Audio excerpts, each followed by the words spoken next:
Hi everyone and welcome back to Chess for Charity. In this video, we are going to use logic to prove whether or not black can castle in this position.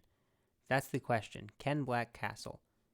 Okay, let's take a minute just to look at the position and kind of analyze the state of it.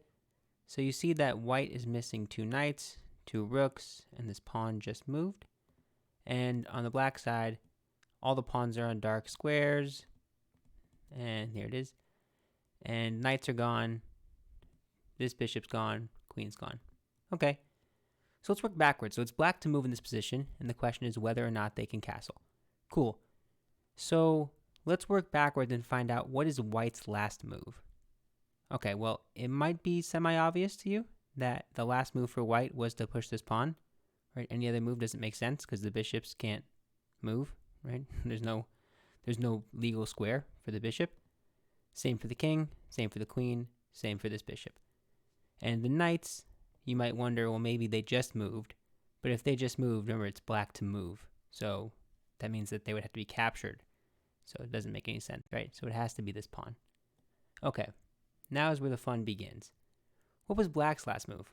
And kind of, can we figure out whether or not castling is legal? So right now the rook is on its home square, the rook's on its home square, the bishop is on its home square. All these pawns are on dark squares, so you might think black's last move had to be a capture. It had to capture a white piece that was out, right? Or else how would it get into this position? Right? If there was a, I don't know, just for example, a piece on b6, maybe a knight or something, this would not work in terms of being captured because the pawn's here, and if there was a knight here, it wouldn't capture that way. So it can't be a pawn move. It can't be a pawn capture. So you say, okay, I know that black's pieces are on their home squares. And the only white piece that could even get out of this little pawn formation would be one of these knights. So you know that white's move before black's last move was a knight move. So once you kind of conclude that black's last move was a capture, and you can say maybe with the bishop, maybe with the rook, king or queen, or sorry, king or rook, king's rook, you have to ask yourself, what was white's move to lead to that capture? And this is where we have a little fun. So let's just suppose this knight did some hopping around earlier. So you want to prove whether or not this knight was captured by the rook, by the bishop, or maybe by the king or the other rook. So let's just suppose for a moment that the white knight was on a8 and it got captured by the rook to get into this position. And then white made this move right after, right? So we have to ask ourselves, is that possible? Well, for the white knight to get to a8, it must have been either on b6 or on c7. Well, it couldn't have done that because both of these squares are currently occupied by pawns.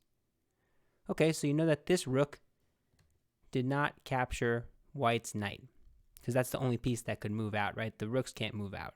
So it must be a knight. Doesn't matter whether it's this one or this one. Okay, so the knight was not on a8 and could not be captured by the black rook. Okay, what about the bishop? So to get to c8, you would have to be on b6 or on d6. Well, if you're on b6, like I said earlier, you're on the pawn. It's not a legal square for you to be on to then, like this, like you couldn't be on this square and then make the move here and then have them capture you like by retreating because you couldn't get to b6 to begin with, right? So you say, okay, b6 is out. Well, what about d6?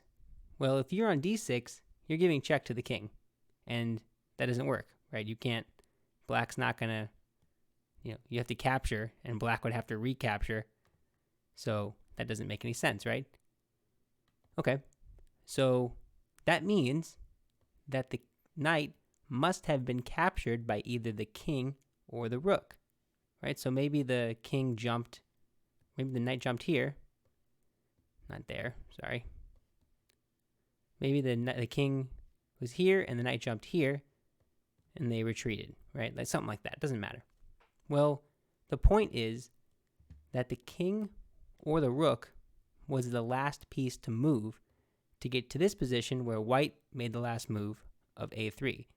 Therefore, and this is kind of the whole logical point, if either the king or the king's rook moved, then that means that castling is illegal, which means you can prove definitively that black cannot castle in this position. So let's just run through that one more time rather quickly, which is white's last move was a3. Before that, black's move was not a pawn move because all these pawns are kind of on dark squares and you really can't do anything about that. It must have been a capture, particularly one that retreated back to the home square, like this, one of these maybe.